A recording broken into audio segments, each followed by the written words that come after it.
Conozcamos el aporte de las mujeres en la antropología e historia, la inclusión y la diversidad presente dentro y fuera del instituto. Género y memoria. Yo soy libre como el viento, pero tengo dignidad. Adoro la libertad. La Secretaría de Cultura, a través del Instituto Nacional de Antropología e Historia, les da la más cordial bienvenida a este programa de radio de la Red Institucional de Enlaces de Género del INAH.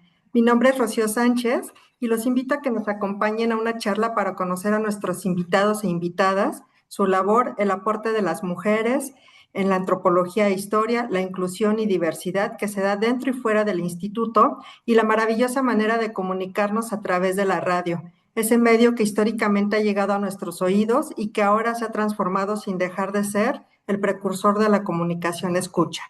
A manera de dato histórico, recordamos a Pita Amor, escritora y locutora de Radio Universidad de la UNAM, donde difundía poesía y literatura. En 1950, en su serie radiofónica Mi trato con artistas, llevaba la literatura a grandes escritores al público mexicano.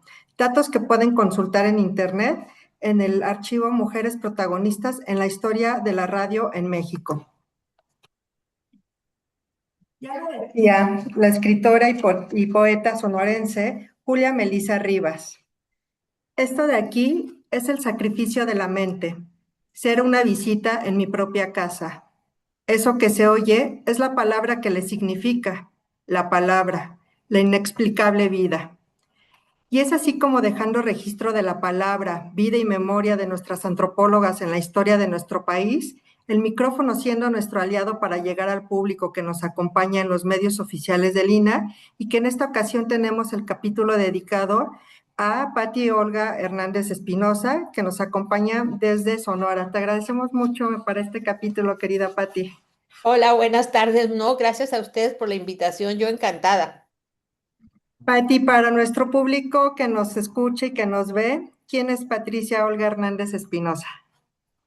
Bueno, yo soy, soy antropóloga física y estoy adscrita al Centro INAH Sonora desde 2012. Previamente estuve trabajando en la Escuela Nacional de Antropología, en el posgrado de Antropología Física, hasta que decidí que ya era tiempo de regresar a mi tierra. ¡Qué maravilla! Cuéntanos, con base en tu experiencia y trayectoria dentro del INAH, ¿cuáles consideras que son los hitos que marcaron un cambio en la manera de entender la antropología física y cuáles han sido las transformaciones más importantes en México? Mira, yo creo que en el momento en que dejamos de pensar en los materiales que estudiamos como eso, o sea, en lugar de pensar en objetos o en materiales, saber que lo que tenemos enfrente de nosotros son individuos y por lo general, y además con la gran responsabilidad de hacerlos hablar, de que nos cuenten su historia, quiénes fueron, qué les pasó, de dónde venían, y esa forma de hacer antropología física no es así como que de siempre. La antropología física siempre, ahora sí que tuvo la fama de ser muy cuantitativa. De hecho, en los años 60 a los antropólogos físicos les decían los niños de la lotería, porque en las ponencias nada más decían números y cifras, pero no interpretaban, ¿no? Y pues ni modo, esa era una forma de hacer investigación. Y poco a poco, cuando empezamos a entender la gran responsabilidad que tenemos, pasaron 40 años de discusión, ¿sí? 40 años de pensar en todo caso el significado social de lo que estábamos viendo. ¿Qué implicaba para un individuo que vivió hace 500 años vivir con sífilis, por ejemplo, ¿no? Claro. Sí. Y entonces, esas formas de hacer antropología física se cambió en la ENA, en el posgrado, ¿sí? En una nueva forma de revisar, o sea, toda esa serie de cúmulo, es una riqueza increíble de lo que tenemos en series osteológicas, ¿no? Y bueno, se creó o lo que llamamos una escuela de bioarqueología en donde, o sea, los paradigmas se borraron, los paradigmas viejos, y se pusieron unos nuevos. Ha costado mucho, pero Ok. yo creo que han hablado, para eso hablan más de 10 generaciones de antropólogos físicos que han salido de ahí, ¿no? Hablando de bioarqueología que acabas de mencionar, ¿qué particularidades presenta la antropología física en el norte de México en la investigación bioarqueológica? Mira, es otro mundo. Yo precisamente ahorita estoy analizando unos individuos que rescatamos recientemente. Son una gente grande, o sea, no tienen otras particularidades. Por ejemplo, los contextos son distintos. No hay grandes contextos elegantes, no hay grandes sitios con ofrendas. Son personas que probablemente vivían en la transhumancia, en el desierto, y eso los hace ser fuertes, los hace ser resilientes, porque sus cuerpos o lo que quedó de sus cuerpos me están diciendo, o sea, que se les cayeron y se levantaron, construyeron y ahí están, ¿no? Esa Wow. es la diferencia. ¿Cómo puede contribuir la antropología física a impulsar un cambio cultural que coloque en el centro el reconocimiento y la defensa de los derechos de las mujeres? Uy, mira, esa es una pregunta muy bonita, porque eso es lo que hemos estado haciendo, precisamente visibilizar a las mujeres y a los niños que siempre fueron sectores de la población olvidados. La historia la hicieron siempre los hombres, ¿no? Y hablamos, incluso en los discursos académicos, decimos los individuos, decimos Ujú. los hombres, y no las mujeres, o sea que de veras, para sobrevivir en estas inhóspitas tierras, qué bárbaro, mis respetos, yo me refiero principalmente a aquellas que vinieron a colonizar el norte, Claro, porque bueno, entre llegar aquí a que no hay nada, en la sierra todavía, pero los ataques de los apaches, y cuando no eran los apaches eran los seris, y las ujú, condiciones de vida tan duras, porque es de trabajo para poder hacer muchas cosas, pues te hablan de que eran personas muy importantes. ¿Sí? claro, Y ya no es el centro de la familia que las mantenía unidos, no, ella era el corazón de lo que pudiera ser su casa, qué ¿sí? bonito. Y los señores iban y venían, pues ni modo, así estaban, pero ellas estaban al pie del cañón. Y eso lo hemos tratado de hacer, bueno, y al menos yo y mis compañeras arqueólogas, o sea, empezar a quiénes eran estas mujeres, cómo eran estas mujeres, qué hacían estas mujeres, ¿no? Así Claro, que esa es una responsabilidad histórica para las académicas que tenemos que sacar adelante, todas esas mujeres que quedaron en el olvido, ¿no? así es. ¿Y qué sesgos de género son más comunes de la antropología física en general? Como textos de género, pues te diré que hay muy pocos. Claro, sí, por Hay supuesto. hay muy pocos. Mira, yo creo que hay compañeras que trabajan por acciones contemporáneas que sí tienen algunos textos que no sé decírtelos, la verdad, ¿no? Pero sé que han trabajado en ellos. Y en el caso de nosotros, pues mira, yo me acuerdo mucho de uno que por poquito nos despellejan a mí y a Lourdes porque porque siempre se había dicho que una tumba maya, que era el templo 23 de Yaxchilán, estaba el gran jerarca. Cuando nosotros revisamos los materiales, esa muchacha ese hombre no era hombre, era mujer, y porque nunca leyeron las inscripciones de los dinteles que decía, esta es la casa de Lady Chuck. Entonces, la ofrenda era para ella, no era para el gran gobernante. La ofrenda, pero siempre estamos, o sea, si hay ofrendas, si hay oro o hay joyas, es porque hay un hombre, no, las mujeres eran también. Y en este caso, bueno, ese es uno. Y yo he escrito varias cosas sobre linajes femeninos en Tamtoc, que las mujeres son las que son las guerreras, son las que defendían ahora sí, que defendían el barrio, ¿no? Son las antiguas mujeres escuderas de los que nos habla la mitología en las partes nórdicas, pues no tenemos que ir tan lejos, acá las tenemos también, ¿no? Y ahora, textos en género, de género así más, más académicos, hicimos algo como, pues hace como unos 20 años, precisamente sobre la mujer, el papel de la mujer en la historia.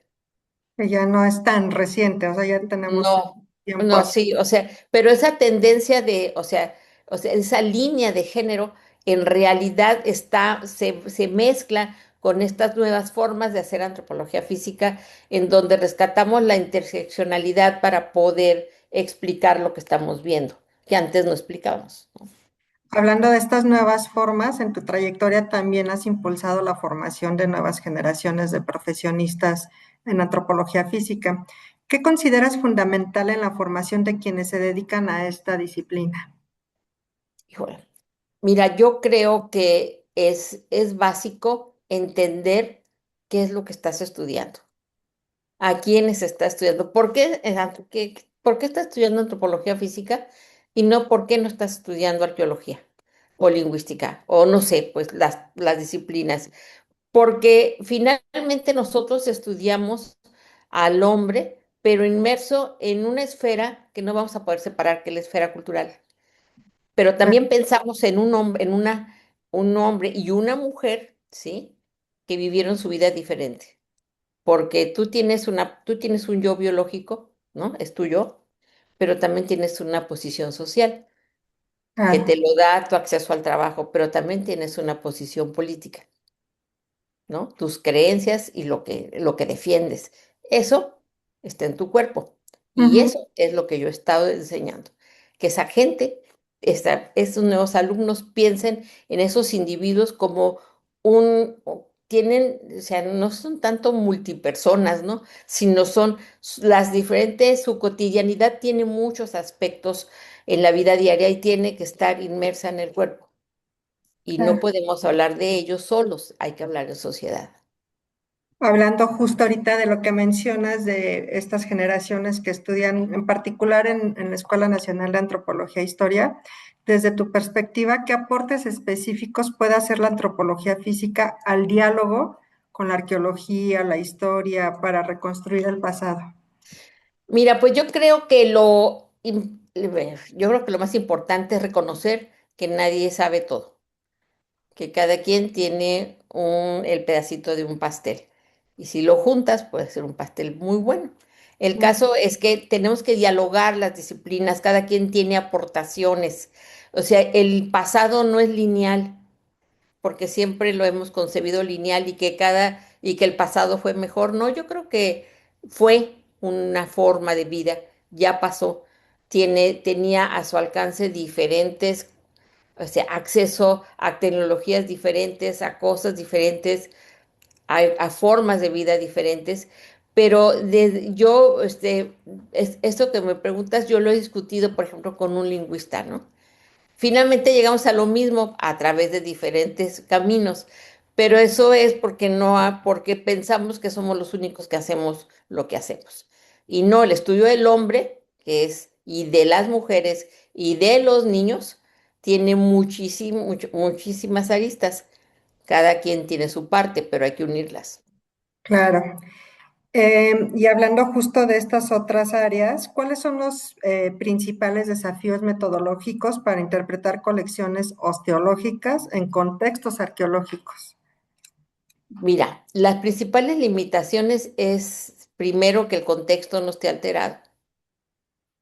¿Sí? Que el contexto esté, o sea, que esté completo, no que te diga el arqueólogo, yo ya saqué toda la información, ahí está, el individuo te toca. No, vamos a discutir qué estamos viendo, qué es lo que es, y la falta es la principal limitante, la falta de comunicación entre los especialistas que están ante un mismo contexto. La otra, pues, es el estado de conservación, pero la otra es el paradigma y los enfoques a partir de cuál tú vas a investigar o a partir del cual tú ahora sí a interpretar los que estás viendo. Pero ese paradigma y esos enfoques los tienes que compartir para que podamos llegar a lo mismo. Te digo, insisto, la mayor limitante es la falta de comunicación Claro, entre áreas. entre Eh, ellas. Hablando de retos éticos y metodológicos, ¿qué implica estudiar restos humanos en la actualidad? Mira, es una gran responsabilidad porque, o sea, desde el nombre, ¿no? O sea, antes decíamos restos óseos humanos, Ujú. pero pues en realidad, pues los restos, o sea, como que fue lo que quedó, a lo mejor sí es eso, pero en lo que tenemos enfrente de nosotros son cuerpos esqueletizados, Ok. ¿sí? Son cuerpos esqueletizados o semimomificados o momificados, pero en realidad son los testigos materiales de lo que fue la persona, ¿sí? Pero no deja de ser persona. Ujú. O sea, quizás ya no esté animada, pero tiene su individualidad, tiene su identidad y bueno, hay toda una parte muy bonita actualmente en antropología forense, que es ahora sí que el respeto a las personas que están representadas en esqueletos, en momias, o sea, se llaman derechos póstumos. Y eso es precisamente para evitar tratar como cosas a los elementos óseos o momificados que tenemos de enfrente, ¿no? Ok. Qué interesante tema que también podría dar para Uy, todo sí, un programa sí, sí, para sí. tratar. ¿Qué nuevas preguntas crees que debería hacerse hoy la bioarqueología en México? Yo creo que tendríamos que hablar mucho sobre identidad social. O sea, quiénes eran esos individuos. Yo sé, pues sí, a lo mejor lo más fácil, bueno, técnicamente hablando, pudiera ser son hombres o mujeres, tienen tal edad o tenían tal enfermedad, pero finalmente eran gente que vivió dentro de una sociedad y en su cuerpo están los rastros de esa identidad. En el momento que tú reconozcas eso, pues yo creo que damos el salto, ¿sí? La identidad social de los individuos es básica para entender a la sociedad misma, porque tiene que ver con estratos, tiene que ver con inequidades, con desigualdades ante el acceso a ciertos recursos, con cuestiones de género, ¿sí? Y Ujú, es porque no es tan simple. Es muy interesante encontrarse con textos funerarios que tú, con atavíos de guerreros, por ejemplo, pero es una mujer. ujú, ¿Cómo lo interpretas? O sea, ¿cómo interpretas la identidad social? O sea, porque el grupo te dijo te toca defenderte y puedes ser mujer, pero puedes defender al grupo y tienes atributos de guerra en tu ajuar mortuorio, por ejemplo. Esas son de las cosas que siempre han existido, fíjate, esos contextos yo creo que siempre han existido, pero hay que hacerse preguntas distintas. Y ese es el reto, las preguntas. ¿Qué les vas a preguntar? O sea, sí, o sea, este, ¿por qué es importante conocer quién eras? O sea, ¿qué identidad tenías tú en tu grupo? ¿Identidad de género? O sea, ¿pertenecías a algún grupo de élite, por ejemplo? No sé. Pero son las preguntas y eso es lo que yo siempre, o sea, insistiré en que hay que irse por la identidad social, identificar a los individuos. ok. Mirando hacia el futuro, ¿qué áreas de la antropología física consideras que tendría mayor desarrollo en las próximas décadas? Yo creo que la cognición, o sea, ese es un área que a mí me gusta mucho, finalmente porque pues, se junta con todo, o sea, el área, o sea, cómo aprendemos, cómo conocemos, cómo somos, cómo hablamos, cómo llegamos a ser lo que somos, yo creo que es básico para entender lo que fuimos y lo que vamos a hacer, ¿no? Y ese es, o sea, el área de bioarqueología siempre va a estar presente porque mientras el instituto tenga o sea, la tarea y responsabilidad de cuidar el patrimonio cultural, siempre va a haber excavaciones y siempre va a haber contextos. O sea, eso y no es que no lo demerito, pues. Yo creo que eso siempre va a estar. Lo que tenemos que hacer es abrir nuevas formas, o sea, nuevas formas de conocer al hombre. Y yo lo que he visto es que el área con mayor potencial es la cognición. Ok. ¿Y cuáles crees que son los retos y desafíos que van a enfrentar estas nuevas generaciones? de alumnos, por ejemplo, de la ENA, que están inmersos y que tienen interés por estudiar la antropología física.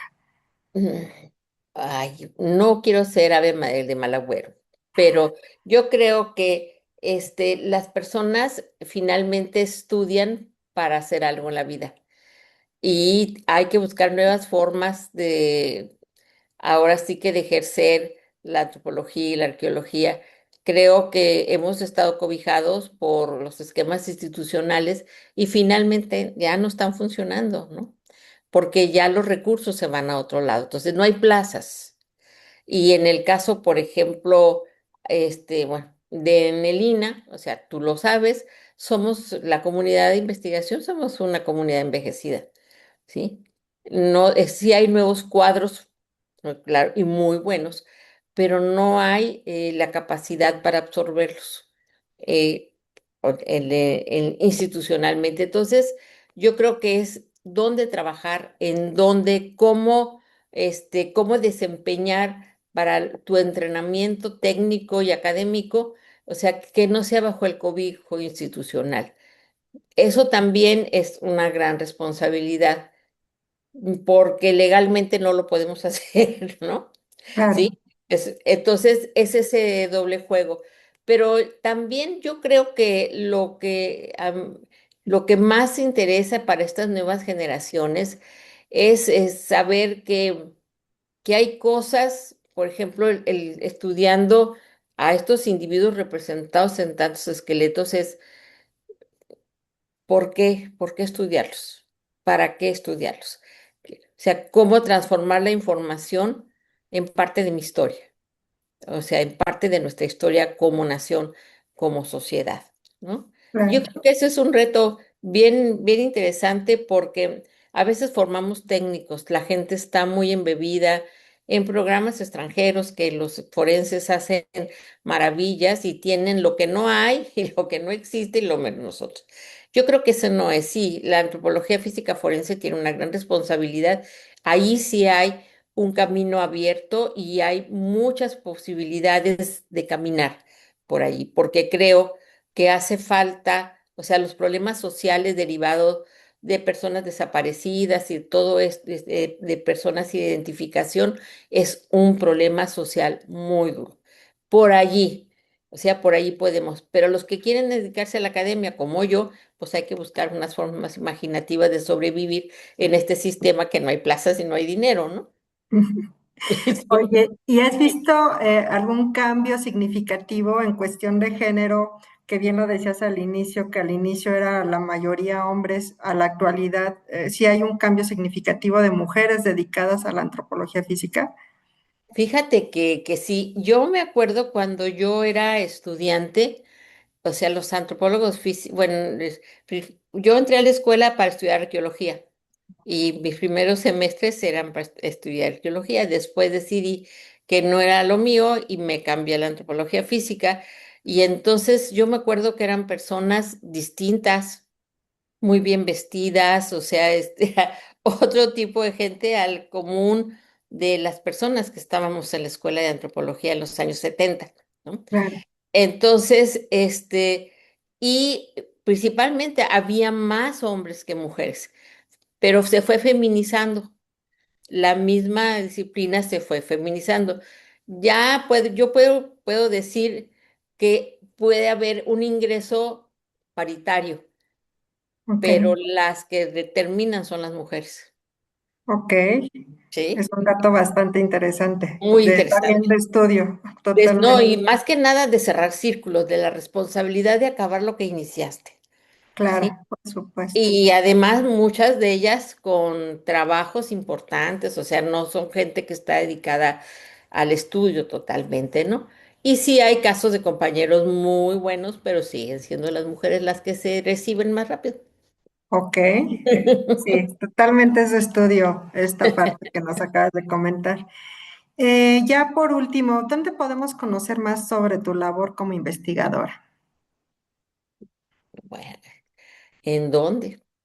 Pero bueno, yo sí he publicado algunas cosas en el INA, ¿sí? Ujú. Como me gusta andar en muchas cosas, ¿no?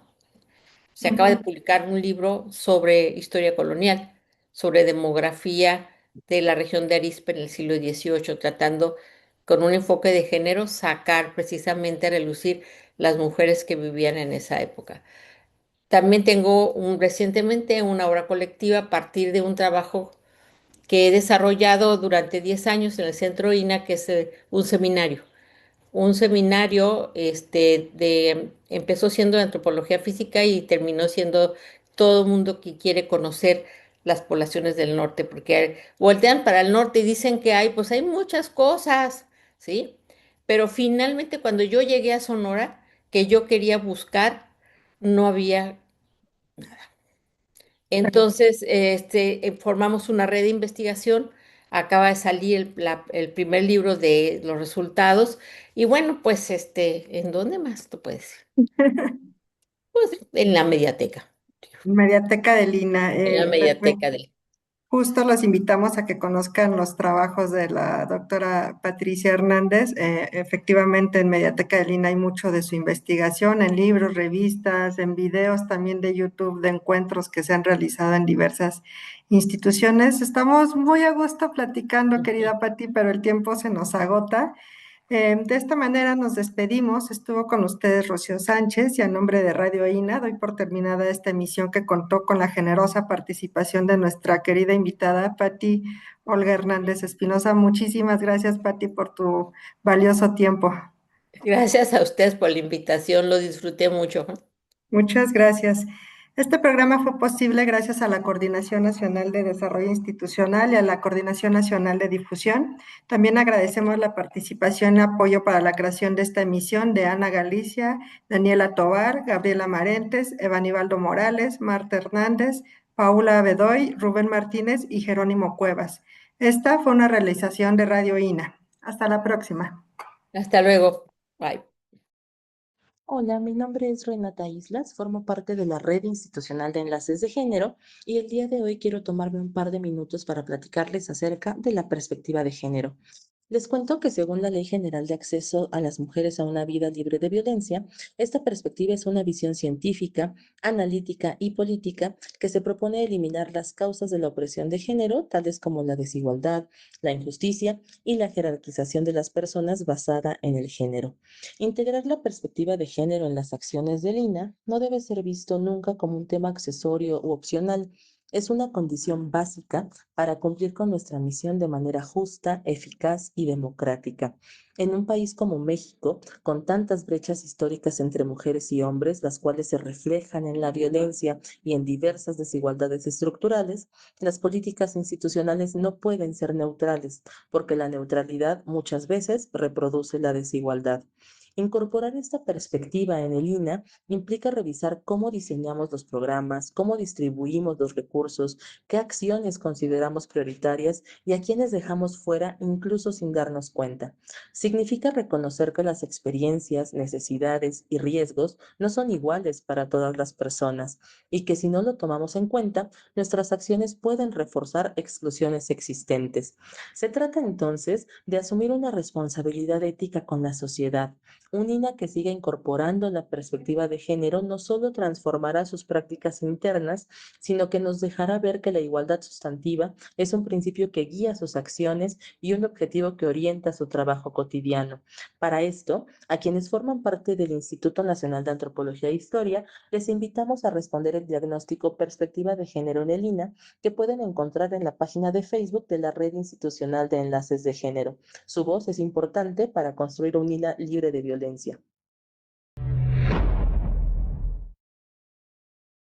Las opiniones y comentarios aquí expresados son de entera responsabilidad de quienes proporcionan la información y no representan necesariamente las opiniones de Radio INA ni comprometen el pensamiento editorial del Instituto Nacional de Antropología e Historia.